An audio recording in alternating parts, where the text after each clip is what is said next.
inactive, not feeding well. Of course, when a child is not feeding well, it affects many other things.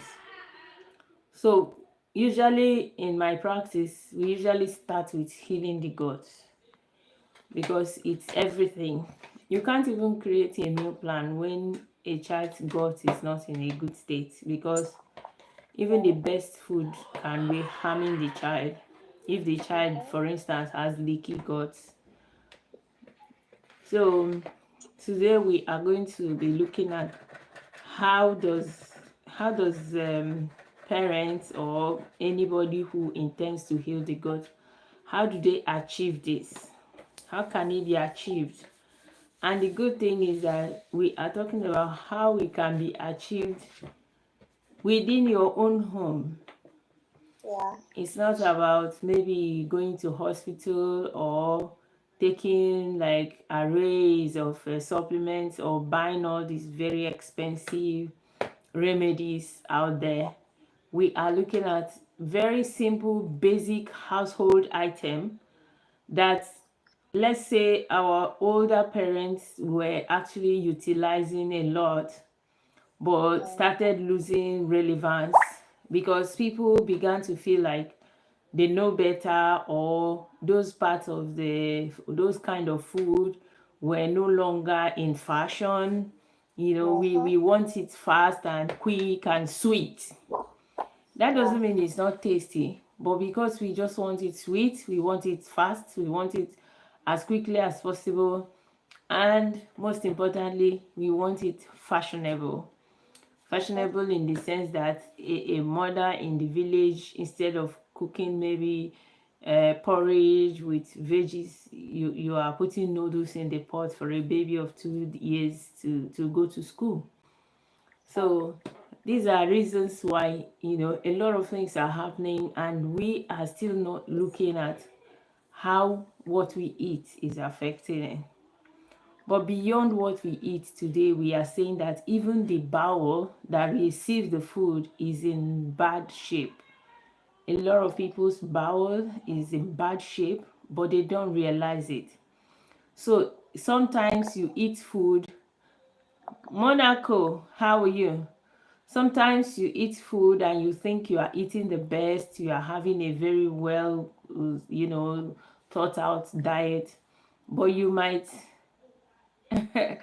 Okay, Patrick is eating a tacos. Okay, okay, we are looking at how even that taco can be a way to heal the gut. However, there are steps that people take to restore the integrity of the stomach. Like I tell parents when they approach me, Lisa Ewart, good to see you, thank you. So when parents approach me, I would always and always start. Thank you. I will always start with healing the gut health. Yes, I will always start with healing the gut, because it's like the if you're fetching water with a basket, you are more or less just wasting the water. But do you A know? leaking bag. Eh? I said just like fetching water with a leaking bag. Yes, if you're fetch water with a leaking bucket, or let's say like a basket, Yeah. nobody goes That's wasted to effort. yeah, nobody goes to the stream with a basket. You have to carry something that is not leaking. Yeah. Hello, the Pro Turtle Gamer. Good to see you, Sapphire. I'm not sure I know about the Zidane. I'm not a football fan, but thanks anyway for informing me.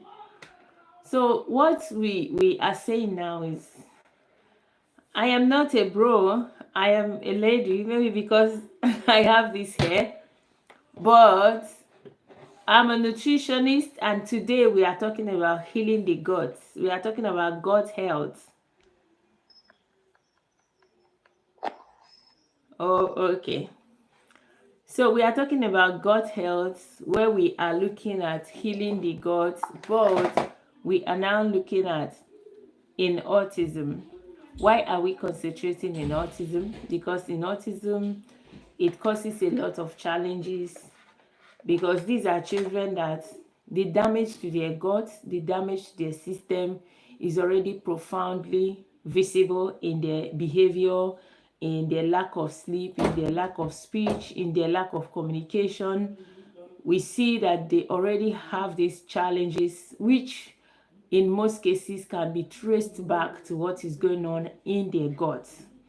So today we are saying, if you are starting any form of healing for a child, oh, thank you so much. Just do the subscription and stay connected. Thank you. So today we are going back to say, before you start any form of treatment or intervention, it is always good to seal up those holes. All vitamins and proteins. Oh, okay. If that is necessary, of course, I'll mention it. Yeah, I'm communicating with someone on on YouTube.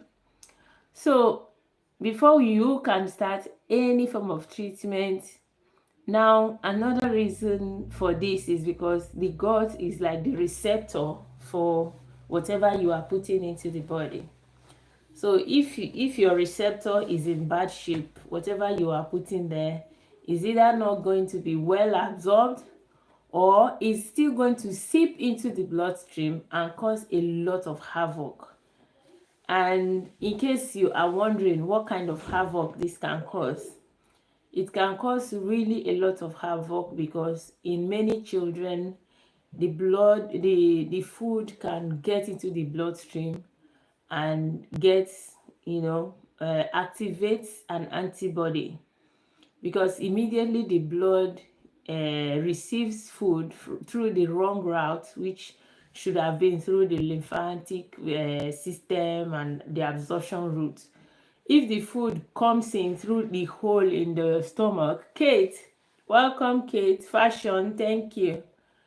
EOLC, thank you. So if the food comes in through the holes in the stomach, the body sees it as an enemy, and it produces antibodies. But you might think there is nothing much wrong with this process. However, if this process continues, Tefera, good to see you. If the process continues, it gets to a stage where the body continues to just fight. The body is already now in a mood that is beginning to feel that everything is an enemy. It is called autoimmunity. Autoimmunity is when the body is continuously fighting. Sapphire, thank you. The body is continuously fighting, and even when it has nothing to fight, it continues to fight. And the implication is that a condition known as Chika, thank you. A condition known as autoimmunity can arise from that. And this type of condition on a normal day has no cure. It has no remedy. It's something that once it starts, except, something drastic happens. But the most important thing is that in this process, the body is eating itself. The body is fighting itself. The body is destroying itself, which nobody would want to have. Nobody would want to experience. Sometimes you see the body eating up the extreme parts of the individual's body. You see the toes, the fingertips are all disappearing. This is the body eating itself up. So people might think that, yeah, allergy is not a big deal. It could be a big deal if it is caused by something else, like the leaky gut, as we already explained. So if you are having an allergy, the best support or the best advice I would give you is to try to heal the gut. Try and seal up those holes. And then when the holes are sealed, for a period of 3 to 6 months, that is when you begin to ascertain if you still feel uncomfortable eating those foods. or not. Sometimes people realize that they are no longer allergic, something that you've been avoiding for years and years. You heal your gut and you realize that you can eat it all right, that you can actually just consume it and you will have no issues. So if you're listening or you will hear it later, I would ask that if you have anything, if you're experiencing anything that looks like or feels like an allergy, when you eat food, you become uncomfortable, the number one approach is heal your gut. Heal your gut, seal up those holes, and get yourself back on your feet, because 80% of the cases, the allergy would normally naturally just go away, because they were not real allergy in the first place. They were reaction of your body to what it has identified as a toxicant. Temilade, do you have something to say to us? Okay, so I'd just like to add that the texture of food eating is also very important. Okay. Depending on the symptoms that whoever has this condition is facing. Experiencing.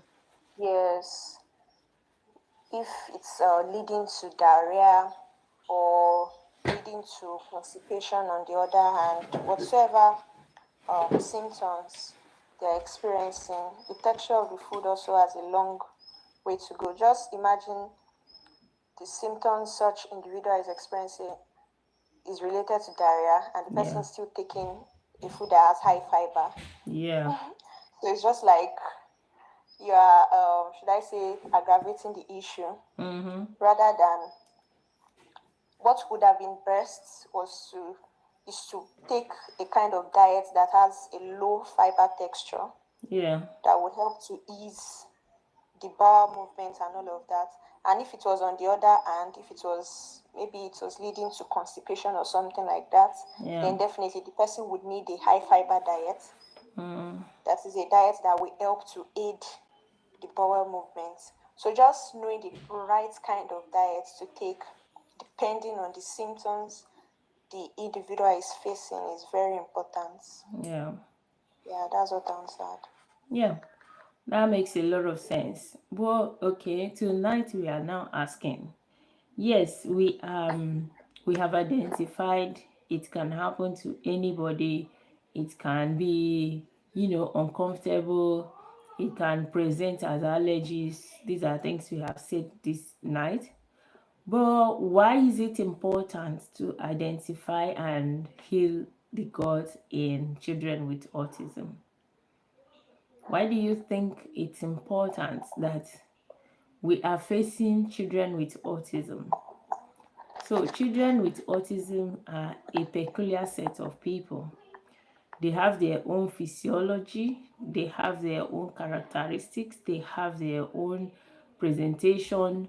They are just special, just like we all know them to be special children.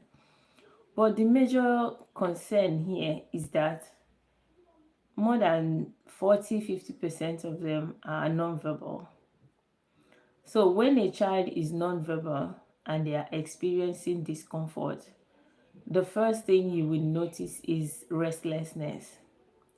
So when parents are complaining that their child or their children is restless, is hyperactive, is lethargic, or is unable to sleep at night, have we wondered if this could be as a result of what is going on the inside of them?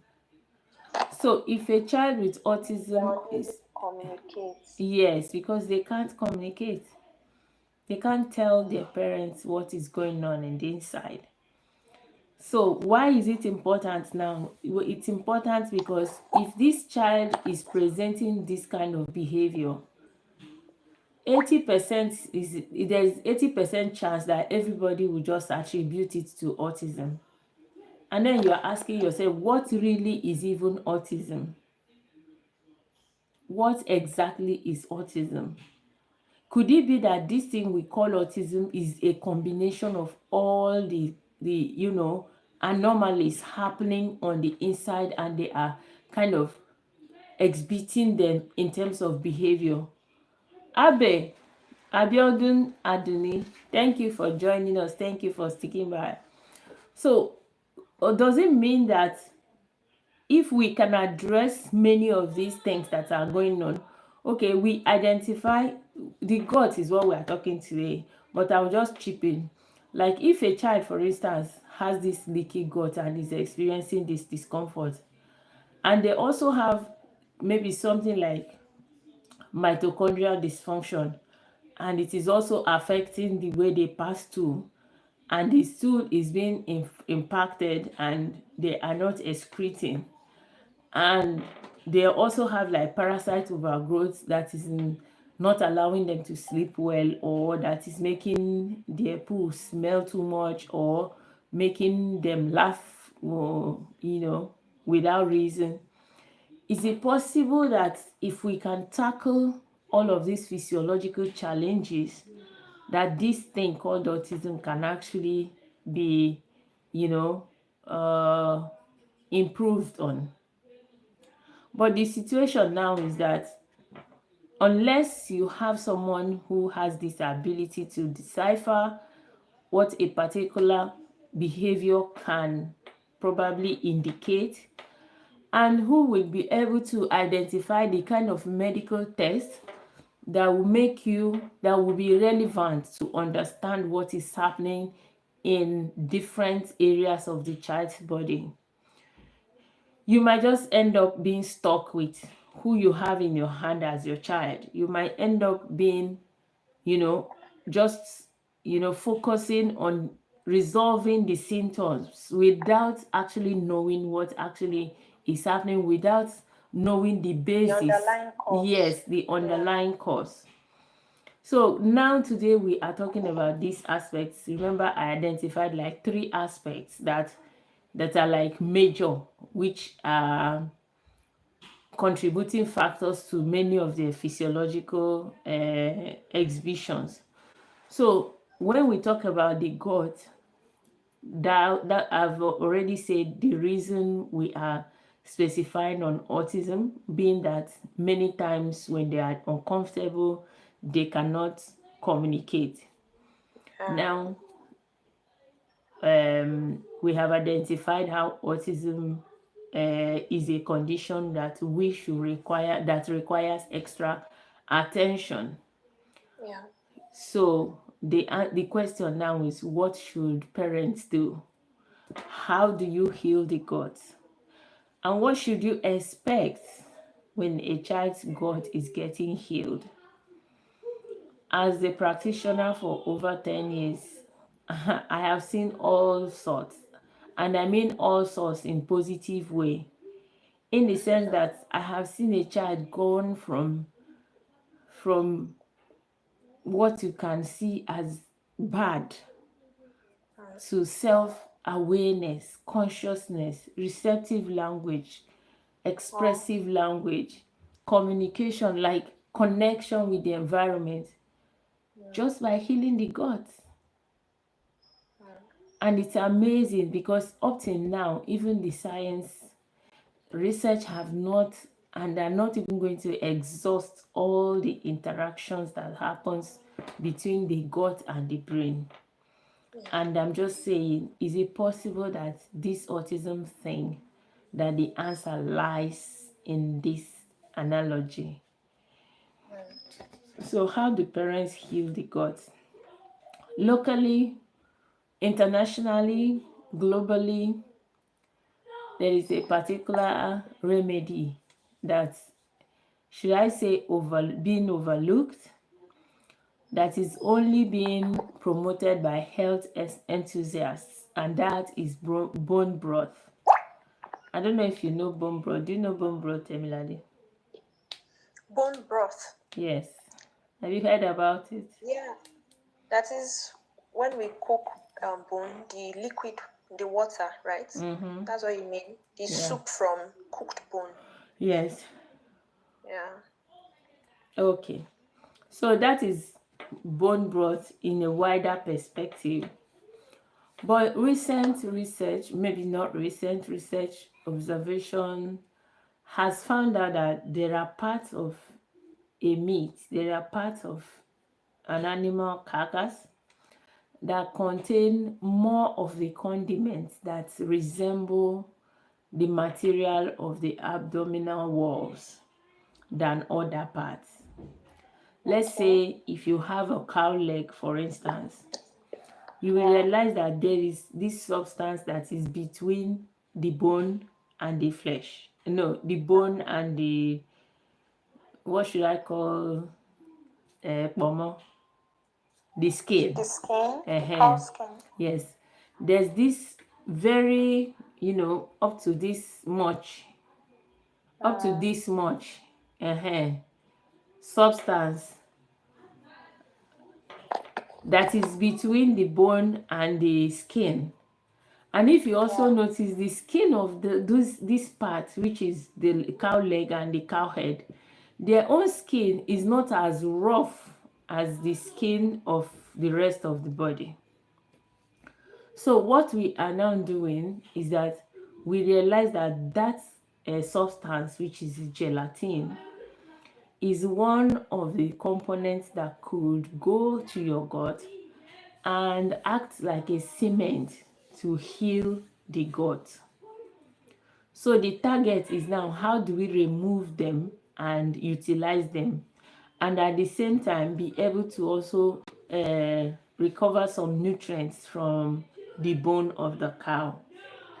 So today, a lot of people, both in locally, maybe in Nigeria, in Africa, and people abroad, maybe because UK, US, Europe, we Yeah. now see local shops where they sell this bone, cow leg Bone and broth. Oh, okay. a cow head.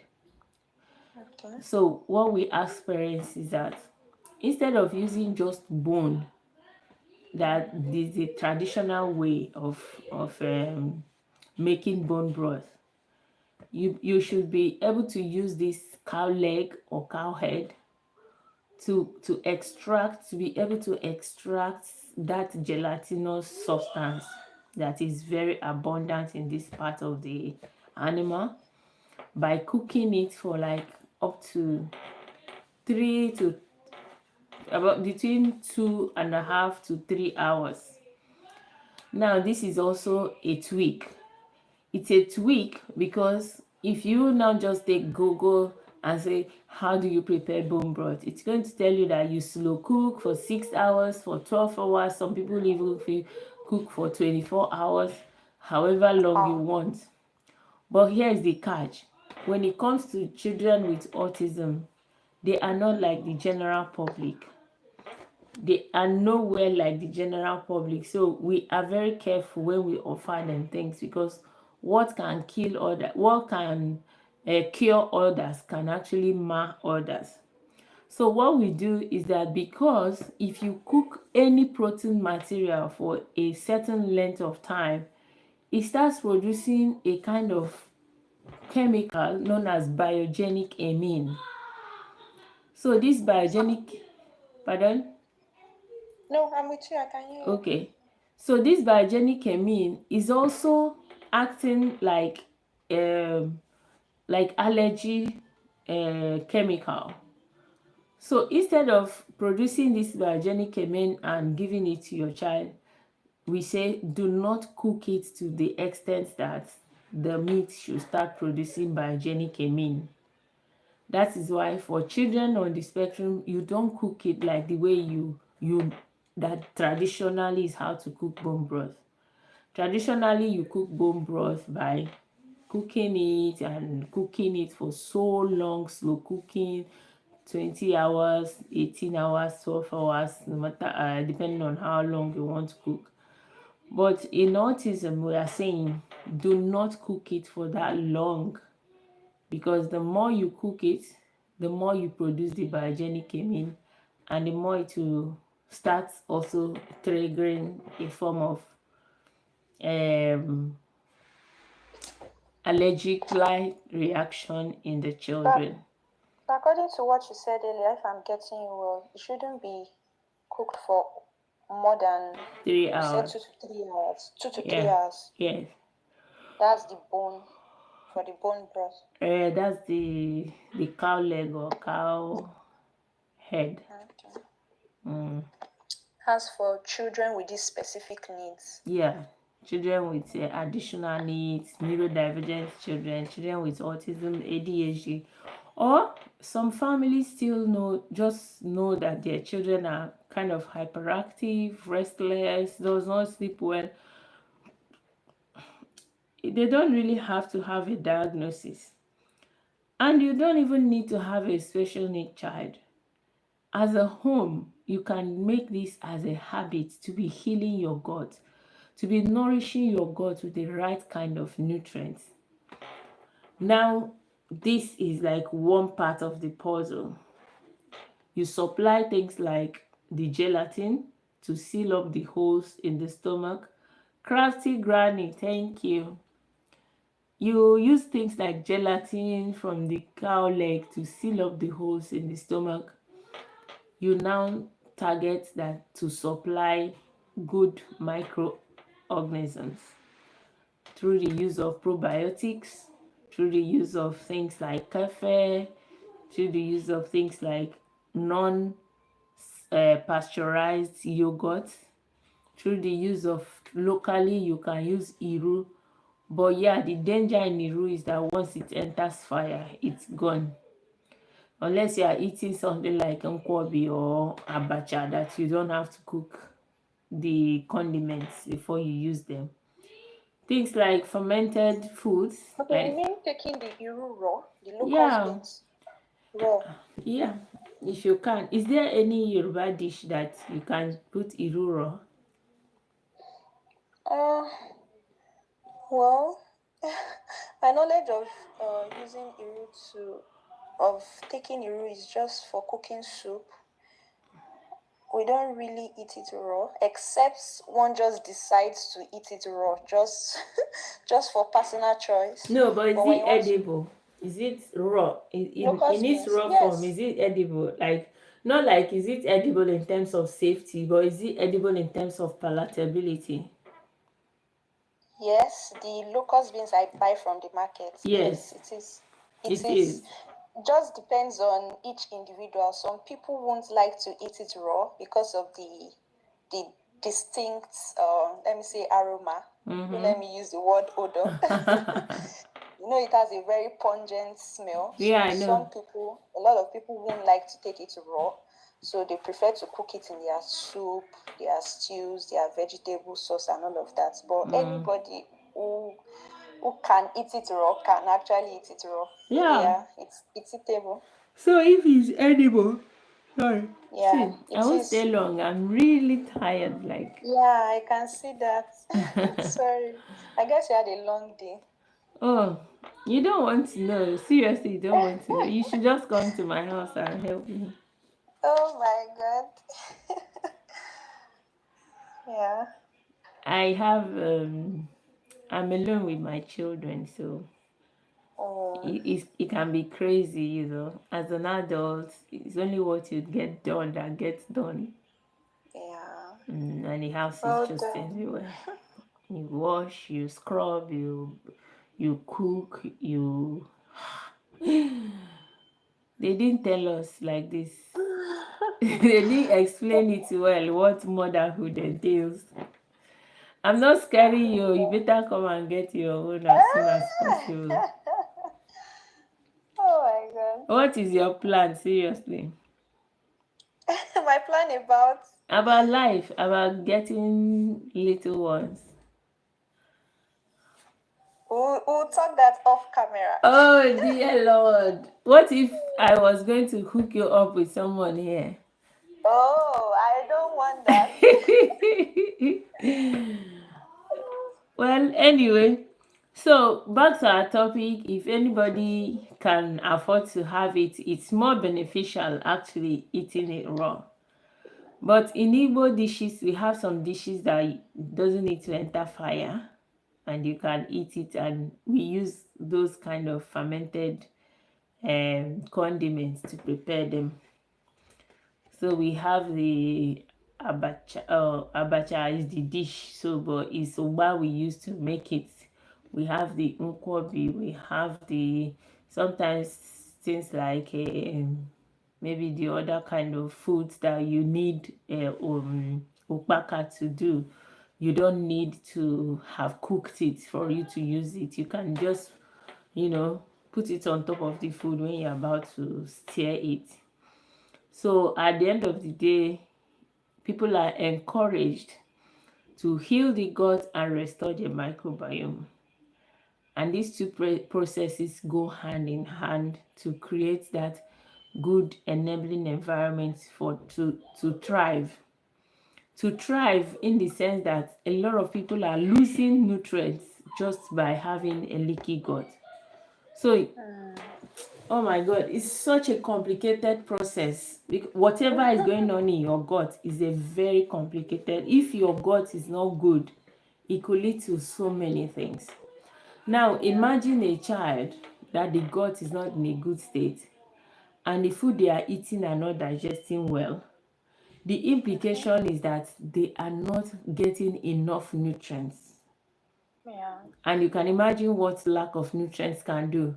For children with autism, it will even start as a behavior which we call pica. Pica is known as PICA. Yeah. So this Taking situation, food you see the substances. child mouthing things, putting everything in their mouth that are not necessarily food. That And are that not is just edible. one. Yeah. Now, you understand that the brain is requiring nutrients. And then the one that is going in, instead of being utilized by the body, they are pouring away. So where is the nutrient that the brain is needing for its growth and development? And when you're talking about children generally, in fact, adults, everyone, when you are putting food in your mouth, your intention is for your body to use it. When Yeah. it doesn't use it, you see a whole lot of. That's why some children, their parents are like, they eat well, but I don't know why they are looking the way they are looking. This child, they will say, eat and wipe hand. Sometimes they call children that it's as if the whole family will finish eating and wipe their hand on their body. Because this child, yes, the Because children will they look are like looking they are not skinny. feeding. They will look very skinny as if they are not feeding. But it could be a nutrient malabsorption, it could be a leaky gut. It could be something going on that is preventing proper utilization of that food. Yeah. Have you joined NSN? I haven't though. Oh dear. I did a I've presentation not I've on. not had the opportunity to go for the conference. I've only registered with the Dietetics Association. But Okay, hopefully I hope to go for one of the NSN conferences soon. okay.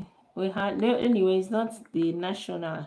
Yesterday we had a Lagos chapter meeting, and I did a Okay. presentation on alternative sources of protein.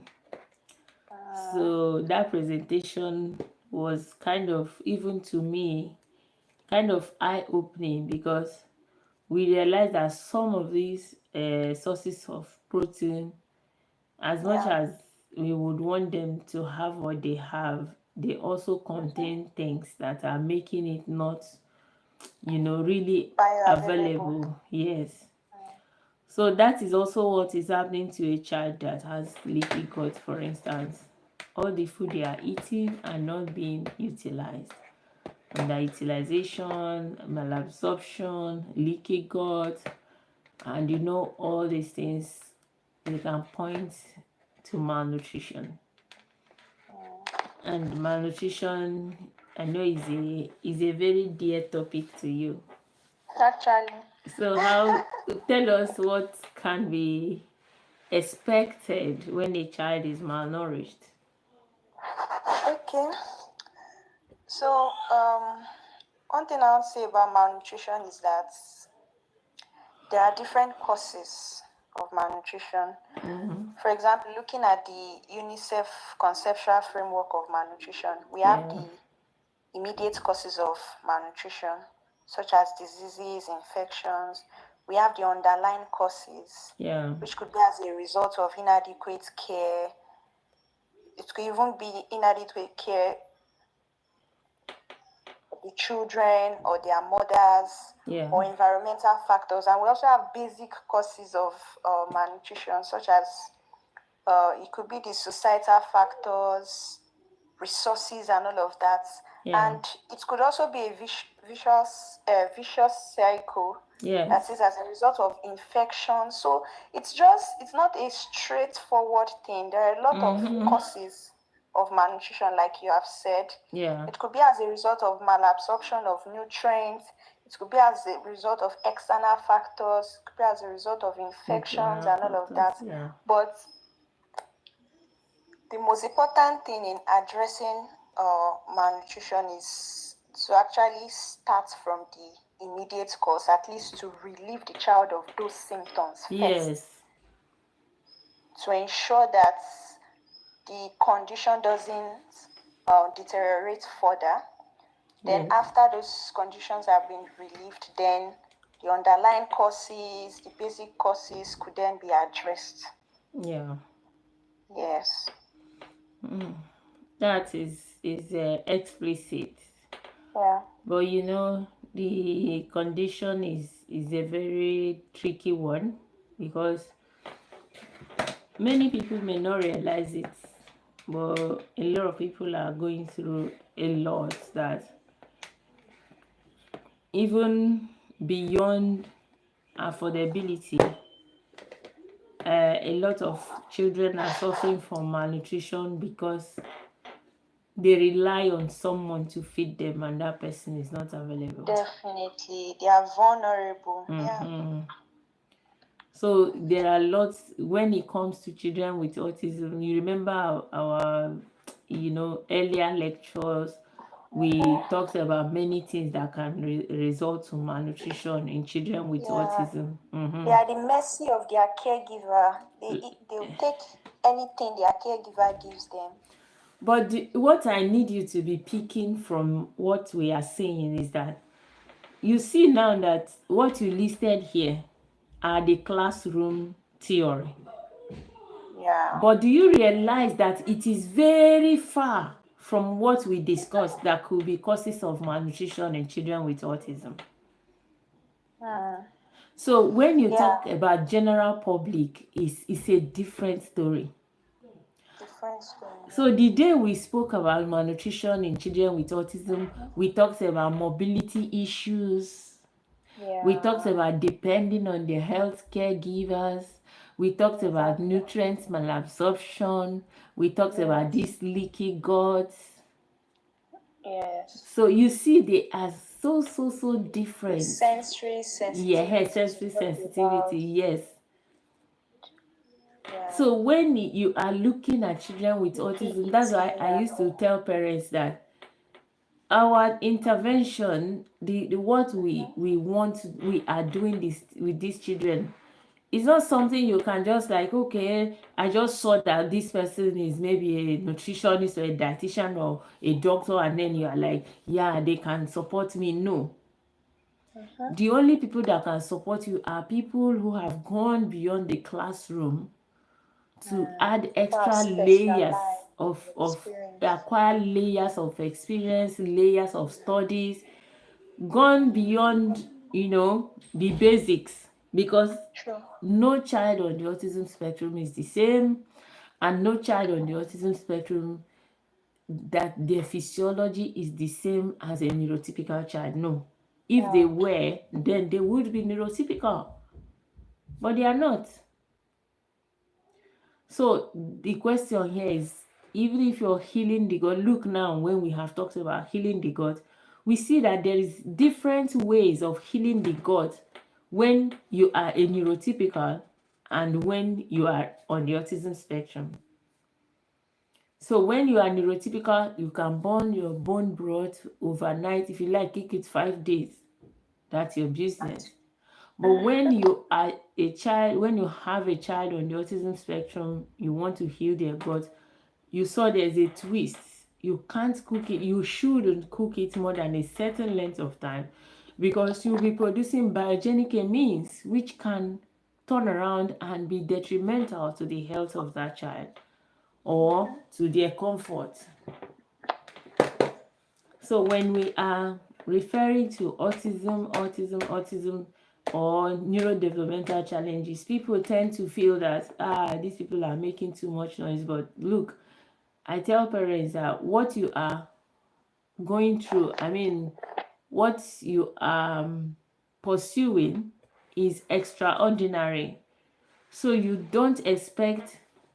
Okay, one mother yesterday was like that, what the child eats what everybody is eating, and I'm like, what is it that everybody is eating? Don't you know this Costa biscuit, that's what the child loves to eat? And then I'm like, madam, you know that your child is not every other child. So you are not going to expect this child to be eating what every other child eats and feel like every other child. Every other child will eat the biscuit and feel good. But immediately your child eats it, you tell me yourself that he begins to jump around and begins to scream and is all over the place. But you still want to give him as if he were every other child. But you have already seen that your child is not every other child. So what you are battling is extraordinary. So you have to bring it on with extraordinary measures. It is never enough to remain flat, to look at yourself, to consider yourself or your child like you would consider maybe your neighbor, your friends, your families. And that is why, Franca, thank you. That is why a lot of people have issues with parents when they want to do something different for their child. But even you, who is feeling like I am doing too much, when you treat my child, do you treat my child like the child of my sister? Do you treat my child like the child of my brother? Because if they are together, you would rather treat my child like this one self will even understand what I'm talking. This one self, I don't even understand how he's behaving. But when it comes to food, you want me to give my child the same food my brother is giving his child. You want me to give my child the same food my sister is giving her child. But even you do not see my child as the child of my brother or the child of my sister, because you already know that there is something different. So a lot of parents, when they want to start, intervention for their families, for their children, Yes. the biggest challenge is usually how to overcome family discrimination, how to overcome, grandmothers, grandparents, the extended family and the immediate family and their friends. Yeah. You come to a party, you refuse to invite my child to a party. And maybe if we meet in a mall tomorrow and you're asking me, why is your child not eating biscuits? Do you get? Why is your child not eating biscuits? Every child eats biscuits. But when you were inviting people for party, you invited every child, but you did not invite my child. I don't know if you're getting, you may not Yeah, grasp I'm it, with you. but, I'm with but you. this I'm is with the you. reality of parents. Yeah, So I I'm used to with you. tell parents, you need to know what you're up against and Yeah. realize that since your child is not every other child, you do not expect to treat your child like every other child. You do not Yeah. expect to, to offer them the same things that every other Yeah. You child have to eats. treat them with special attention, Yes. better care. Uh-huh. Yes. And offer them what their body accepts. Now, Yes. for To meet instance, their needs. some children on the spectrum, because they lack an enzyme that is known as DP4 enzyme, when they eat food that contains wheat, they tend to, have what we call opioid effect on them. Now, every other child would eat the same food, eat their bread, eat their biscuits, and will be fine. So the truth now is, parents, know thyself.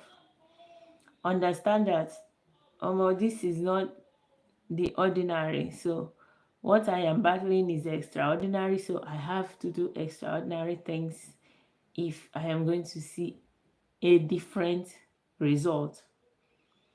Absolutely. Because as long as you continue to assume that, oh, is it not the same child? No, it's not the same child. Because yes, when every child goes to bed at night, your own child will be awake.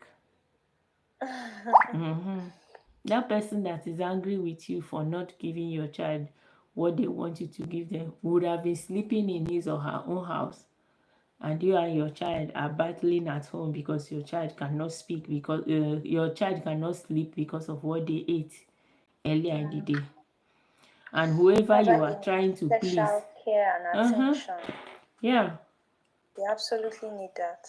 the person you are trying to please is already sleeping, and you are not sleeping because you were trying to please them.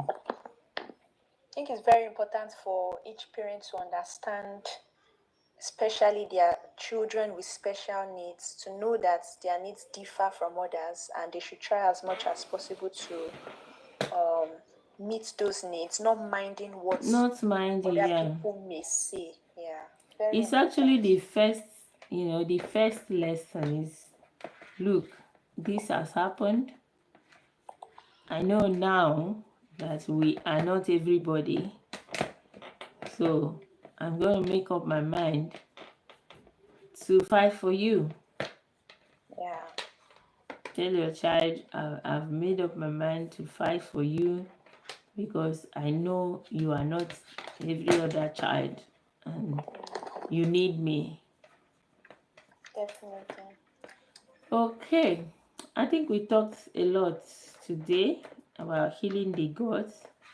Yes. I didn't want to go into the gut brain axis stuff, but maybe we get the insight next time we talk about All it. right. But what I do is that I always stick to topics that are relevant to what the platform represents. That is nutrition, autism, mental health, Neurodivergent. neurodivergent support, Yes. and advocacy. It's a good one. Had good discussion tonight. Just We that didn't people, have other people come up live today, but hopefully they will watch the um, recording section. yeah, and it's also on YouTube anyway. YouTube. I used Yes. to have more people on YouTube.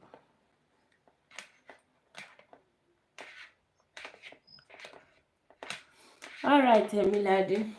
It was a nice one. I really need to go and rest. I am babysitting for a friend.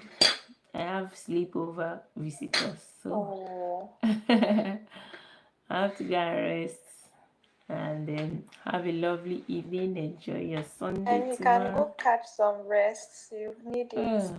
My eyes are already. I've been sleeping, like in my Well head. I've been done. sleeping since 2 hours.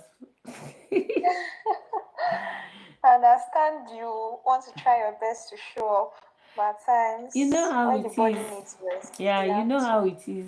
It's a commitment.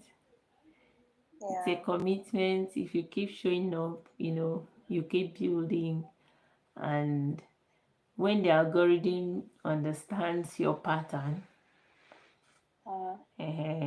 it becomes a regular thing.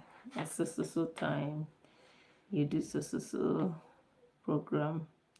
I Anyway, understand. it's what it is. This is just me trying to enlighten and educate. Yeah. Yeah, it would be nice to be compensated, but that is not like the main target. If it was the main target, we know there are more attractive discussions we can be holding, and now people will come like, hey, everybody will just be putting on. But yeah, you know what you are looking for, and Yeah. hopefully those that need you will begin to find you Target when time comes. audience. Yes. Yeah. If we start discussing one nasty thing now, people will fool everywhere.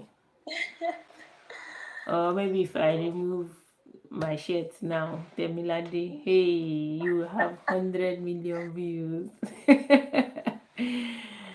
Okay, now have a lovely evening.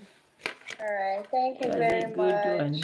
Yeah, yeah. Yes. Just make sure you rest. Yeah, I have to. I have to. Otherwise, it won't be good.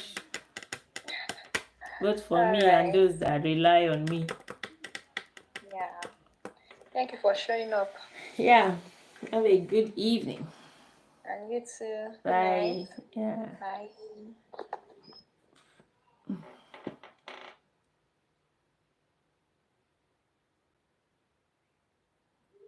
One comment. This is sick. Good night.